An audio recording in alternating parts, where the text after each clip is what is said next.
সূরা মুলক হচ্ছে এমন একটা সূরা যেই বান্দা প্রত্যেকদিন ঘুমানোর পূর্বে সূরা মুলক তেলাওয়াত করে ঘুমাবে, ওই বান্দা যদি ওই রাতে মারা যায় তার কবরের সমস্ত আযাবকে আল্লাহ রাব্বুল আলামিন maaf করে দিবে। মানিয়াতুম মিন আযাবিল কবর। যেহেতু আজকে এই প্রোগ্রামে কবরস্থানের উদ্যোগে একটা প্রোগ্রাম আয়োজিত, আমি সূরাটাকে এই জন্য সিলেক্ট করেছি জাস্ট ফর তাফসীর। মানিয়াতুম মিন আযাবিল কবর। বলবেন হুজুর আমি তো সূরা মুলক ভালো করে পড়তে পারি না। ইসলাম কি কঠিন না সহজ? যুবকেরা বলো সহজ। মুরব্বীরা বলবে হুজুর আপনি বললেন পড়লেই গুনাহ মাফ, কবরের আযাব মাফ। আমি তো পড়তে পারবো না হুজুর, আমি তো অতটা পারি না। সহজ। অ্যান্ড্রয়েড ফোন, বাটন ফোন আছে না? এই ডানা থাকা বাইরে কথা বলেন এখন, আছে না? মুরব্বীরা যদি আপনি পড়তে না পারেন, যুবকেরা যদি পড়তে না পারো অথবা যখন ঘুমাতে যাবা, আমি আসিফ হুজুর আমলটা শিখাই দিচ্ছি, খুবই সহজ। জাস্ট ইউটিউবে যাবেন, লিখবেন সূরাতুল মুলক, দেখবেন শত শত তেলাওয়াত চলে আসবে। আসবে না? আসবে। পড়তে হবে না, আপনি জাস্ট চালু করে দিয়ে এমনি করে ডান কাত হয়ে শুয়ে যাবেন। শুনতে শুনতে ঘুমালে যে সওয়াব হবে, পড়তে পড়তে ঘুমালেও সেই সওয়াব আল্লাহ আপনার আমলনামায় দান করবে। সুবহানাল্লাহ। You have nothing to be tense, man. You have nothing to be depressed. Islam is easy. Allah wants to make everything easy in Islam. Yuridullahu bikumul yusra wa la yuridu bikumul usra. Allah সহজ চায়, আল্লাহ কঠিন চায় না। সুবহানাল্লাহ পড়লে না সবাই? তাহলে আমরা সূরা মুলক পড়ে আজ থেকে ঘুমাবো তো ইনশাআল্লাহ। আরেকটা হাদিস বলি সূরা মুলকের ব্যাপারে। শাফাআত লিসাহিবিহা হাত্তা শাফাআত লিসাহিবিহা, সুপারিশ করবে। ওয়া খাসামাত আন সাহিবিহা হাত্তা আদখালাহু আল্লাহু আল জান্নাহ। কিয়ামতের দিন যেই বান্দা সূরা মুলক পড়ে মৃত্যুবরণ করবে, কিয়ামতের দিন সূরা মুলক তার পক্ষ হয়ে আল্লাহর সঙ্গে ঝগড়া শুরু করবে। কেন? যখন তার জন্য জাহান্নামের ফয়সালা হয়ে যাবে, সূরা মুলক আল্লাহর সঙ্গে ঝগড়া করে জাহান্নামী মানুষটাকে জান্নাতে প্রবেশ করায় ছাড়বে। সুবহানাল্লাহ। ঝগড়া করবে man. Can you imagine that? সূরা মুলক আমাদের পক্ষে লড়াই করবে। আল্লাহ সে সূরা মুলক তেলাওয়াত করেছে, আজকে তার কবরে জাহান্নামের ফয়সালা নয়, তুমি জান্নাতের ফয়সালা করো করো করো করো। সুবহানাল্লাহ পড়ে সবাই। দুইটা ফজিলত, এক যে সূরা মুলক পড়বে কবরের আযাব maaf হয়ে যাবে। দুই, সূরা মুলক যে পাঠ করবে প্রত্যেকদিন রাতের বেলা ঘুমানোর পূর্বে, কিয়ামতের দিন সূরা মুলক তার জন্য আল্লাহর কাছে সুপারিশ করবে। সুবহানাল্লাহ পড়বেন না সবাই? সুবহানাল্লাহ। দুইটা ফজিলত মাথায় রাখবেন। এবার আসেন, মুলক মানে হচ্ছে পাওয়ার, ক্ষমতা। ক্ষমতা বললে আপনার জন্য আমরা ভয় টয় পেয়ে যাই না। ক্ষমতা মানে যে আমরা উল্টা পাল্টা বলবো তা কিন্তু নয়। কোরআন যা বলেছে এটা আমরা বলবো, আমরা কাউকে চুল পরিমাণ ভয় করতে প্রস্তুত নই, ঠিক কিনা? মুলক মানে হচ্ছে ক্ষমতা। আল্লাহ তার ক্ষমতার প্রমাণ দিয়েছে সূরার ভেতরে। আচ্ছা ভাই, আমাদের দেশের যিনি প্রধানমন্ত্রী এখন রয়েছেন, মাননীয় প্রধানমন্ত্রী, তার নামটা কি বলেন তো? পেছনে ভাইরা কয় না, বলেন নামটা কি? শেখ হাসিনা। প্রত্যেকটা দেশে যত প্রধানমন্ত্রী হোক একটা সার্টেন পিরিয়ড আছে, স্পেসিফিক টাইম আছে। এই টাইম শেষ হয়ে গেলে ভোট করতেই হবে। যেমন আমাদের দেশের নিয়ম হচ্ছে কয় বছর? 5 বছর। প্রত্যেকটা দেশে একটা মেয়াদ আছে। আচ্ছা বলেন তো, আল্লাহ যে ক্ষমতায় গিয়েছে তার মেয়াদ মনে হয় 10 বছর, 20 বছর, 30 বছর। হুয়াল আউয়ালু ওয়াল আখিরু ওয়াল যাহির ওয়াল Batin. He was the first and he is the last. তিনি শুরুতেও ছিলেন, মাঝেও তিনি আছেন। পুরো পৃথিবী যখন ধ্বংস হয়ে যাবে, লিমানিল মুলকুল ইয়াউম লিল্লাহিল ওয়াহিদিল কাহার, তখন তিনি ক্ষমতায় আসীন থাকবে, ঠিক কিনা বলেন? আচ্ছা আপনাদের বগুড়ার যিনি মেয়র আছেন তার নামটা কি বলা যাবে? বাদশা স্যার। আচ্ছা, আমাদের রাজশাহীর আছে মেয়র যিনি খায়রুজ্জামান লিটন সাহেব। মাননীয় প্রধানমন্ত্রী যে একাই দেশ চালান, এক্স্যাক্টলি নট লাইক দ্যাট। ওনার কর্মী আছে, এমপি আছে, মন্ত্রী আছে, পুলিশ আছে, র্যাব আছে, ফোর্স আছে, বিভিন্ন স্পেশাল ফোর্স। আল্লাহরও তো মনে হয় অনেক ফোর্স আছে। আল্লাহর কোন সৈনিক আছে? আল্লাহ বলছেন ওয়ালা ইয়াকুল্লাহু শারীকুম ফিল মুলক আমি একাই ক্ষমতায় আসীন আছি, আমার কাউকে দরকার হয় না, আমি একাই 100। ঠিক কিনা বলো যুবক ভাই? আর একটা ছোট্ট প্রশ্ন, ছোট্ট। মনে করেন আমি আপনাদের এলাকার চেয়ারম্যান হয়ে গেলাম, for example. I am not a chairman, but হয়ে গেলাম মনে করেন ফর এক্সাম্পল। জাস্ট 2 মিনিট ভাবেন যে আমি চেয়ারম্যান, বাট কোনো মুরব্বী আমার পক্ষে নাই, কোন যুবক আমার পক্ষে নাই, কোন মেয়ে মা কেউ পক্ষে নাই, সবাই হাঁপানিয়ার মাটিতে মিছিল বের করছে, আসিফ হুজুরকে নামতেই হবে আজকে, সব আমার বিপক্ষে। আমার চেয়ার টিকবে? আচ্ছা বুঝে থাকলে বলেন টিকবে? টিকবে না। আচ্ছা এবার একটু বুঝেন তো, যদি আল্লাহর বিরুদ্ধে পুরো পৃথিবীর মানুষ, জিন, ফেরেশতা, প্রাণীকুল, পাখিকুল সব আল্লাহর বিরুদ্ধে, যে আল্লাহর নামতে হবে, 2 পয়সা ক্ষতি করতে পারবে আল্লাহ? বলেন বলেন বলেন। ওয়ান্নাকুম গায়রু মুজিজিল্লাহ, গায়রু মুজিজিল্লাহ। তিনি এমন এক ক্ষমতায় আসীন হয়েছে, পৃথিবীর সমস্ত মাখলুক মিলে তার চুল পরিমাণ কোনো ক্ষতি করবার কোনো সাহস রাখে না। তিনি হচ্ছেন সেই ক্ষমতার মালিক। তাহলে মুলক মানে হচ্ছে ক্ষমতা। তবে এই সূরাটা একটা সুন্দর সূরা, এই জন্য নাস্তিক আমাদের দেশে আছে না? আসতে বললেন যে সন্দেহ আছে মনে হয়, আছে না নাই? গত কয়েক মাস আগে একজন নাস্তিক বলেছিল, আপনার নাউজুবিল্লাহ কতটুকু জোরে বলবো আমি জানি না, বাট আমি বলতেছি, আমার নবী নাকি চরিত্রের সমস্যা ছিল, তাই নবীজি আম্মা জান আয়েশাকে মাত্র 6 বছর বয়সে বিয়ে করেছে। নাউজুবিল্লাহ। যে নবীকে গালি দেয় সে পিতৃ পরিচয়হীন জারজ সন্তান, সে কখনো মানুষের সন্তান হতে পারে না। আর আমি আসিফের কথা হাঁপানিয়াতে স্পষ্ট বক্তব্য, ভাই আমি কোনো ভয় করি না, আমার কথা ক্রিস্টাল ক্লিয়ার, স্পষ্ট কথা। তুমি আমাকে গালি দিয়ে ধুয়ে দাও অনলাইনে, আই উইল বি পেশেন্ট, ধৈর্যশীল হব, আমি কিচ্ছু বলবো না তোমাকে, বলো যা বলতে মনে চায় বলো। বাপকে দিবা গালি, আই উইল বি পেশেন্ট, ধৈর্যশীল। মাকে দিবা, ধৈর্য ধারণ করবো। যাকে দাও, আই উইল বি পেশেন্ট, ধৈর্যশীল হব। বাট খোদার কসম, নবীর বিরুদ্ধে একটা চুল শব্দ তুমি বাজে বলবা, আর আমার দেহে রক্ত থাকতে আমি এটা বরদাস্ত করবো, এটা কষ্টের কালেও সম্ভব হতে পারে না। প্রয়োজনে আমরা জীবন দিব, প্রয়োজনে আমরা জীবন দিব, নবীর সম্মানকে রক্ষা করব। কারা কারা যেহেতু হাত তুলে আল্লাহকে দেখায় দেয়।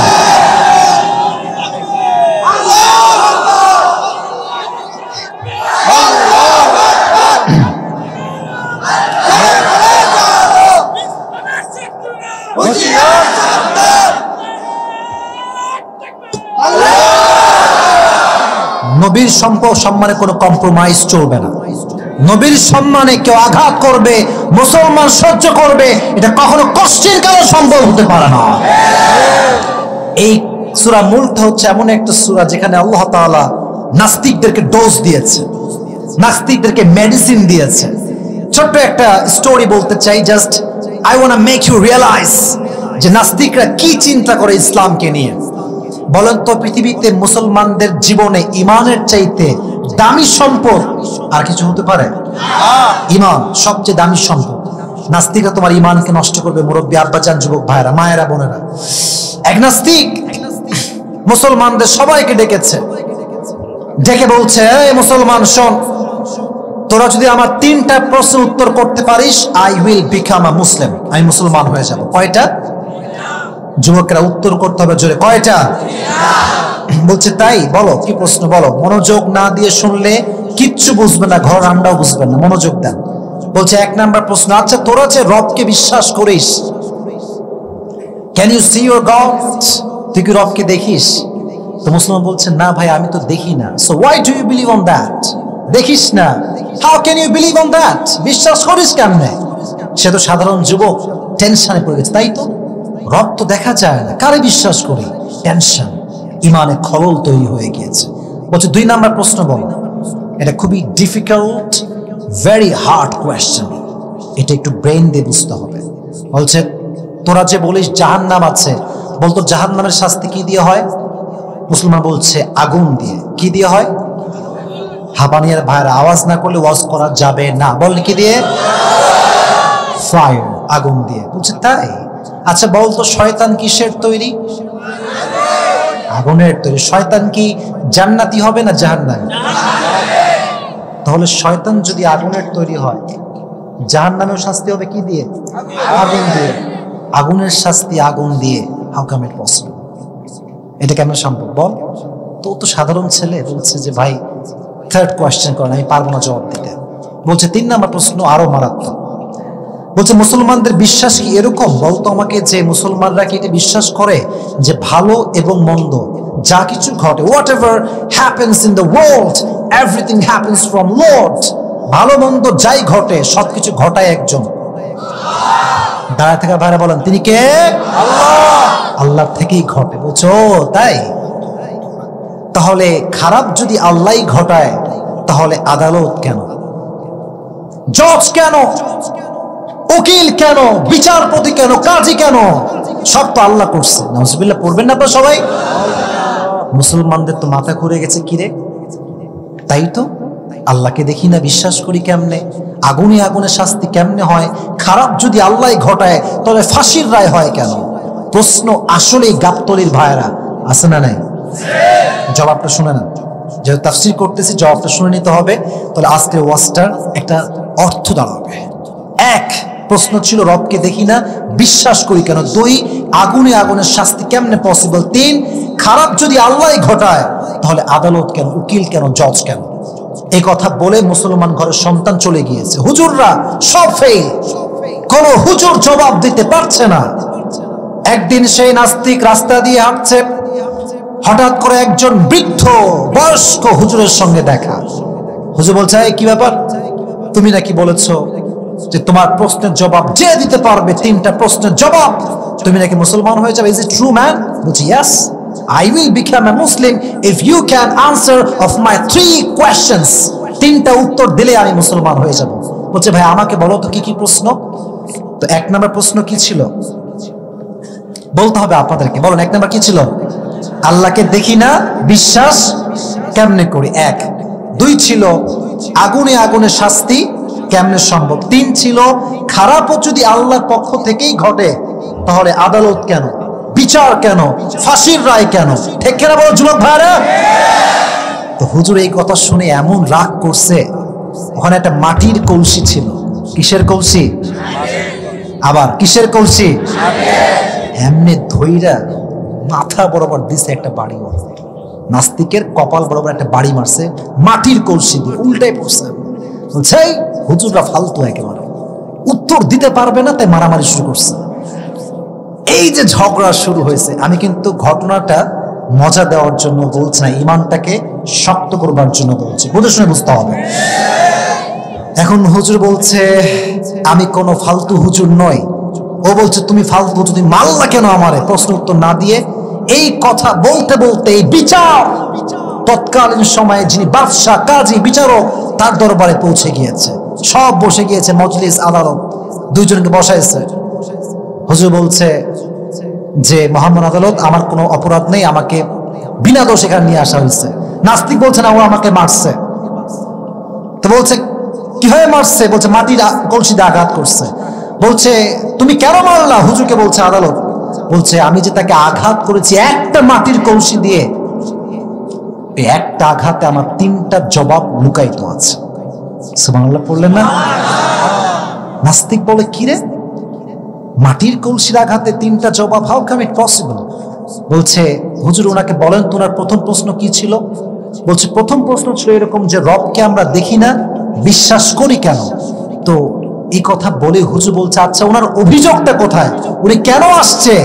নাস্তিক বলছে সে আমাকে মেরেছে, ব্যথা পাচ্ছি, প্রচন্ড আঘাত পাইছি, ব্যথা। হুজুর জায়গার মতো হাত মারছে। বলছে তোর ব্যথা কোথায় দেখা? ব্যথা কোথায় দেখা? কথা কয় না, এরা কিছু বোঝে না নাকি? ব্যথা দেখাও, show me your pain। নাস্তিক কয় doesn't make any sense। কি কয় হুজুর, ব্যথা কি দেখানো যায় নাকি? তো অনুভব করতে হয়।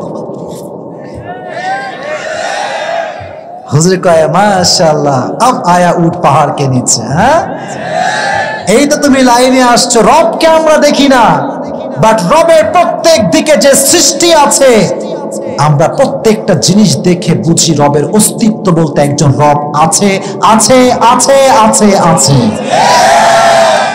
উত্তর প্রথমটা খালাস। বলছে দ্বিতীয় প্রশ্নের জবাব কি হবে বলো? বলছে আচ্ছা তুমি যে বললে আগুন দিয়ে আগুনের শাস্তি হয় না, আমি তোমাকে উত্তর দিচ্ছি, বুঝো তুমি কিসের তৈরি? তুমি তো মানুষ।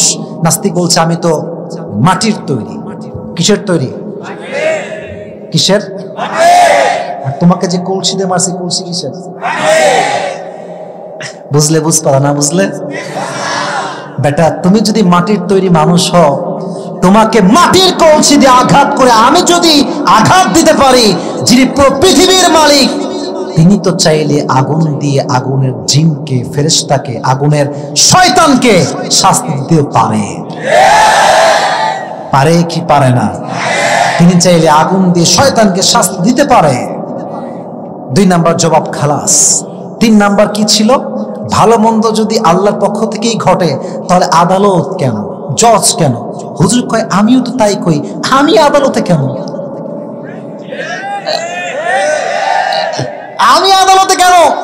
তোরে যে আমি মারছি আমি মানে আল্লাহ মারছি, তুই আল্লাহরে দরজা, তুই আল্লাহকে দরজা। এই কথা যখন বলেছে তখন হুজুর বলছে ভাই সবকিছুই আল্লাহর পক্ষ থেকেই ঘটে। ফালহামাহা ফুজুরাহা ওয়া তাকওয়াহা। আল্লাহ বান্দাকে একটা আকল দিয়েছে, মেধা, কোনটা কারেক্ট কোনটা কারেক্ট না, কোনটা রাইট কোনটা রং, বান্দা এটা বুঝ আছে। যদি কেউ জেনে বুঝে অন্যায় করে তাকে শাস্তি না দিলে পুরো দেশটা আসামির দ্বারা ভরপুর হয়ে যাবে। তার জ্ঞানকে সঠিক বুঝ দেওয়ার জন্য আদালত রয়েছে, জজ রয়েছে, উকিল রয়েছে। নাস্তিক জায়গায় কালিমা পড়ে মুসলমান হয়ে গেছে। এখন বলবেন হুজুর আপনি এত লম্বা কথা সূরা মুলক থেকে কেন বললেন? কারণ হচ্ছে এই সূরা মুলক ভালো করে যদি তাফসীর করেন, তাফসীর পড়েন, দেখবেন সূরা মুলকে আল্লাহ সৃষ্টি নিয়ে কথা বলেছেন, আর সৃষ্টির প্রত্যেকটা কথায় কথায় আল্লাহ নাস্তিকদেরকে দাঁত ভাঙ্গা জবাব দিয়েছে। সুবহানাল্লাহ করেন জবাব। মুলক মানে হচ্ছে ক্ষমতা। আল্লাহ তাআলা বলছেন প্রথম আয়াতে, তাবারাকাল্লাযী বিয়াদিহিল মুলক ওয়া হুয়া আলা কুল্লি শাইইন Kadir. All the praise to our Lord who has all the powers in his hand. Wa huwa ala kulli shay'in qadir, and he is capable to do anything in this world and the next one.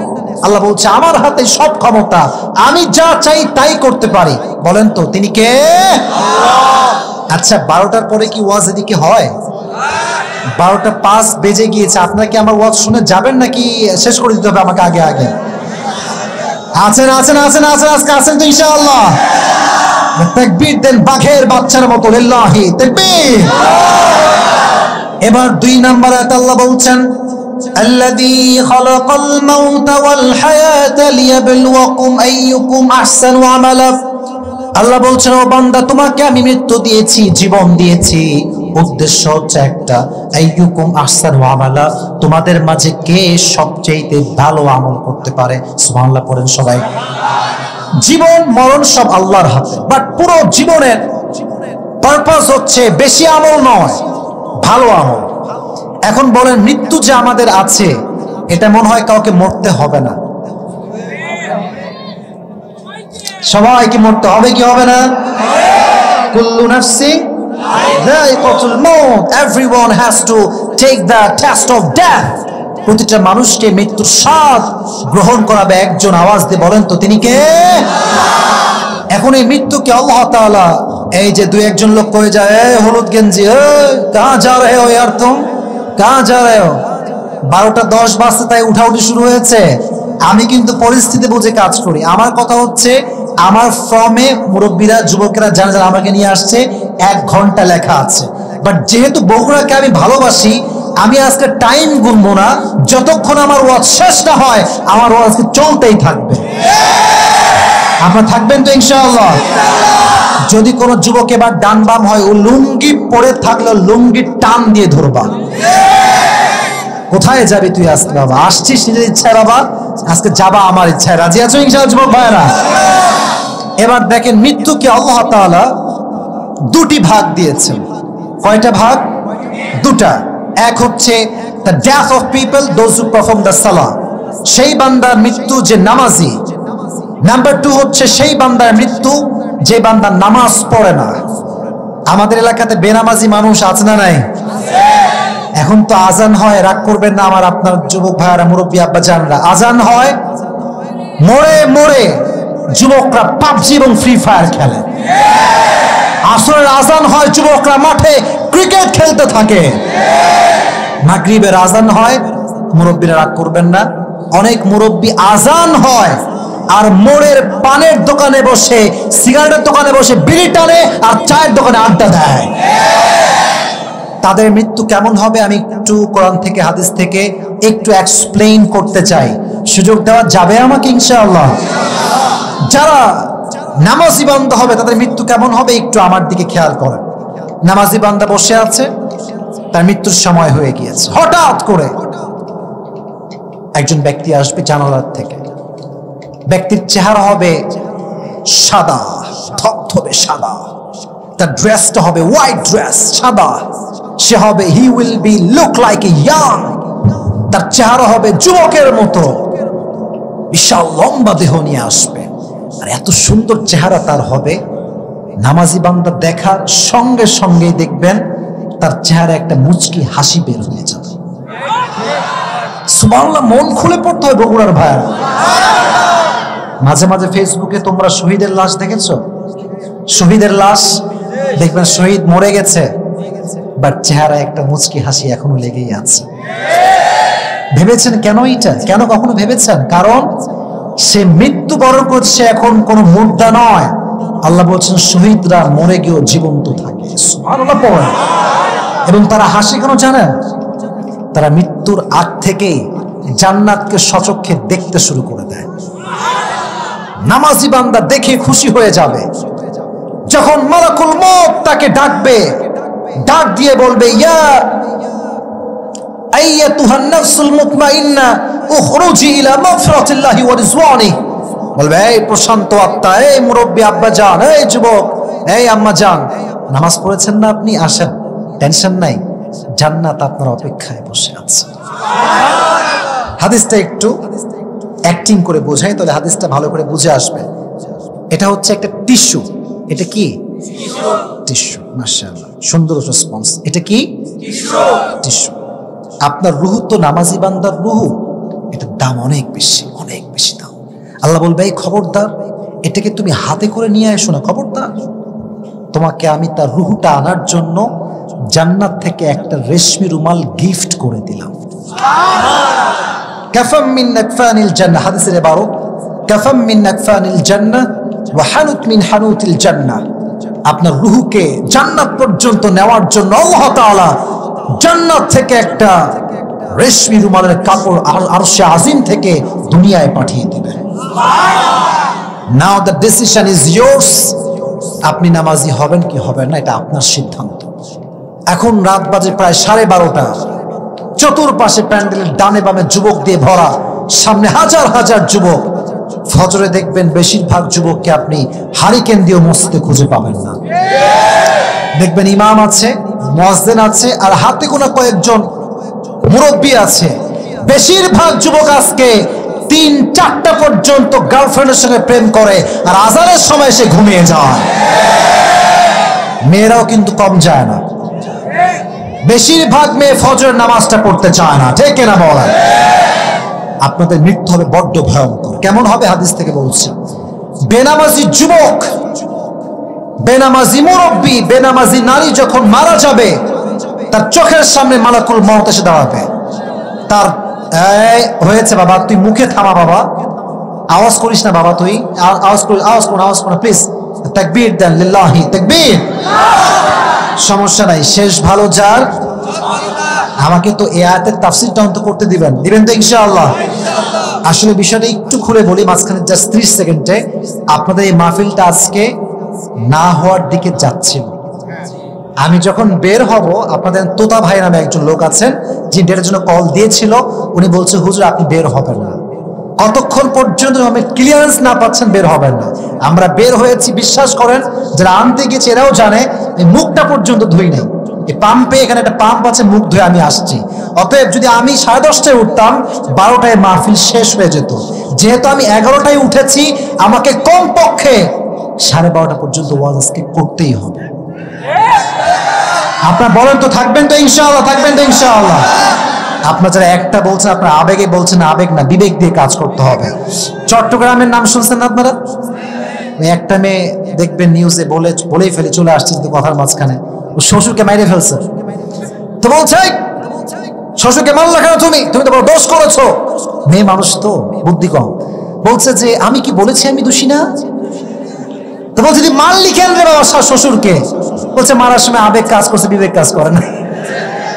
তা আবেগ দিয়ে নয়, তাফসীরটা শেষ করব, পুরস্কার দিব, সবার সঙ্গে হাত মিলিয়ে মুসাফাহা করে বিদায় নিয়ে ভালোবাসার সঙ্গে ফিরে যাব। রাজি আছেন তো ইনশাআল্লাহ? তো বেনামাজি মৃত্যু কেমন হবে? তার সামনে মালাকুল মউত বিশাল দেহ নিয়ে আসবে, তার পা থাকবে জমিনে, তার হেড থাকবে আকাশ বরাবর, লম্বা চেহারা, লম্বা দেহ, তার দেহের রংটা হবে ব্লু কালার, নীলাভ বর্ণের দেহ হবে তার। যখন তার চেহারা দেখবে ভয়ঙ্কর চেহারা হবে, বেনামাজি দেখার সঙ্গে সঙ্গে চিৎকার দেবে, কিন্তু চিৎকারের আওয়াজ হবে না। বোবা জিন যেমন ধরলে মানুষ চিৎকার করলে কোনো আওয়াজ হয় না, বেনামাজি চিৎকার এত বেশি করবে, মাঝে মাঝে মেডিকেলে যাবেন দেখবেন কিছু মানুষ মারা যায়, বাট তার ঠোঁটের এই পাশ দিয়ে কিছু সাদা সাদা ফেনা বের হয়। এটা হচ্ছে মৃত্যুর যন্ত্রণা, এটা হচ্ছে মৃত্যুর কষ্ট। বেনামাজি চিৎকার দেবে, পালাতে চাইবে। মালাকুল মউত বলবে, ইয়া আইয়াতুহান নাফসুল খাবিসা উখরুজি ইলা গাযাবিল্লাহ, বের হয়ে আয়, তোর জন্য জান্নাত নয় জাহান্নাম অপেক্ষা করছে, বের হয়ে আয়। বের হবে না। আমার দিকে তাকান, তার রূহটা আটকে যাবে, বের হবে না। সে পালাতে চাইবে, ডানে বামে পেছনে। মালাকুল মউত বলবে, নো নো নো, আইনাল মাফর, কই যাবি তুই আজকে? পালানোর কোনো জায়গা নাই। যখন তার হাত মালাকুল মউত বাড়াবে রূহটাকে কবজ করবার জন্য, এক থাবা যখন দিবে, একটা জীবিত ছাগলকে জবেহ না করে তার চামড়া ছিঁড়ে ফেললে যেই পরিমাণ কষ্ট হয়, তার চাইতে কমসে কম 70 গুণ বেশি কষ্ট দিয়ে বেনামাজি বান্দার রূহকে কবজ করা হবে। বলুন নাউজুবিল্লাহ। এই জীবনের কি মানে? ফজরের নামাজ নাই, জোহরের নামাজ নাই, আসর নাই। আপনি কি ইসলাম সস্তা পাইছেন? আপনি কি মনে করেন আপনি জুমার দিন আসবেন এক ওয়াক্ত নামাজ পড়তে, ওই নামাজের 1 পয়সা মূল্য আল্লাহর কাছে নাই? কিছু লোক আছে দেখবেন, রাগ করবেন না, পুরো সপ্তাহ নামাজে আসে না, শুক্রবার দিন কখন আসে জানেন? একদম শেষের দিকে। আবার কি করে এসে সামনে কাতারে জায়গা পাওয়ার জন্য সবাই লাথি মেরে মেরে সামনে কাতারে জায়গা নেওয়ার চেষ্টা করে। এই লোকগুলো যখন মসজিদে আসবে, যখন আপনার এই ঠ্যাঙে পা তুলবে সামনে যাওয়ার জন্য, ঠ্যাংটা এমনি ধরে ঘুরাই দিবেন। ওই একবার উল্টা পড়লে নেক্সট টাইম ব্যায়াম করার কোনো চান্স খুঁজে পাবে না, তাই কেনা? আপনি ইসলামকে এত সহজ মনে করেন না যে আপনি পুরো সপ্তাহে একবার আসবেন আপনি কনফার্ম জান্নাতি হয়ে যাবেন। না না না, এত সহজ নয়। অতএব মৃত্যুর কষ্ট থেকে বাঁচতে চাইলে আজ থেকে নামাজি হওয়ার দরকার। যুবক ভাইরা, মুরব্বীরা, আছে না নাই? আছে না নাই? আছে না নাই? আছে না নাই? তাহলে একটা ওয়াদা করে নেই আগে, এরপর শেষ একটা হাদিস বলবো, তারপর দোয়া হবে। সবাই ওয়াদাটা আমাকে বলেন, সবাই বলেন। বগুড়ার হাপানিয়ার ভাইরা সবাই বলেন হুজুর। না, আমি খুশি হতে পারলাম না। সবাই আবার বলেন হুজুর। আমরা, তোমরা বলতেছো? বলেন সবাই, হুজুর আমরা আজকে এই মাহফিলে ওয়াদা করছি আগামী ফজর থেকে আমাদের 1 ওয়াক্ত নামাজ আর কাজা হবে না। পেছনে আওয়াজ নাই, এটা আমি সবার থেকে শুনতে চাই। বলেন আর কাজা হবে না। এবার সবাই হাত তুলে বলেন ইনশাআল্লাহ। আল্লাহ সবাইকে 5 ওয়াক্ত নামাজি হিসেবে কবুল করুন, আমিন। প্রশ্ন করি, নবীজির একজন মাত্র কলিজার টুকরা মেয়ে ছিল, নাম ছিল কি?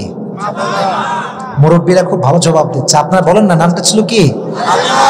আর একটা প্রশ্ন, ফাতেমাকে আল্লাহ তাআলা 2টি মাত্র সন্তান দিয়েছেন, এক হচ্ছে হাসান আর এক হচ্ছে হুসাইন। এবার বলুন তো হাসান এবং হোসেনের বাবার নাম ছিল কি? আলী রাদিয়াল্লাহু তাআলা আনহু। সর্বশেষ প্রশ্ন, আলীর যিনি শ্বশুর তার নাম মুহাম্মদ সাল্লাল্লাহু আলাইহি ওয়াসাল্লাম। হাদিসটা বলেই শেষ করছি। ভালো আমলের দাম কত বেশি, কত বেশি। একদিন ফাতেমা তার ঘরের রান্নাঘরে বসে আছে, রুটি বানাবে ফজরের ঠিক কিছুক্ষণ পরে। সকাল সকাল ভাব আলী ঘরে আসছে। স্বামী যখনই ঘরে আসে, স্বামী হিসেবে আলী সব সময় ফাতেমাকে সালাম পেশ করে। বামে সালামের এই যে বললাম সুবহানাল্লাহ শুনছি, কারো সুবহানাল্লাহ শুনে নেন। আরেকবার সুবহানাল্লাহ পড়েন সবাই। আমরা বড় নির্লজ্জ, আমরা নেতাকে সালাম দেই, বাপকে সালাম দেই না। আর বেশিরভাগ যুবক এখানে নাই, অনেক জায়গায় থাকতে পারে, নেতার সঙ্গে ছবি তুলে লিখে দেয় আমার প্রিয় অভিভাবক, আর বাপ সামনে আসলে সালামও দেয় না। আর কিছু কিছু যুবক এত বেয়াদব আছে, বাপের সামনে বসে বসে বিড়ি খায়। ফাতেমার কাছে আলী আসলে আগেই বলেন না, আগে দিতেন কি? সালাম দিতেন। তো সালাম দিয়েছেন, দেখছেন ফাতেমা জবাব দিয়েছে, বাট হালকা কণ্ঠ, কোন জোর নাই কণ্ঠে। তাকায় দেখছি কি হলো ফাতেমা। তো এদিকে তাকান, আমার চোখে তাকান।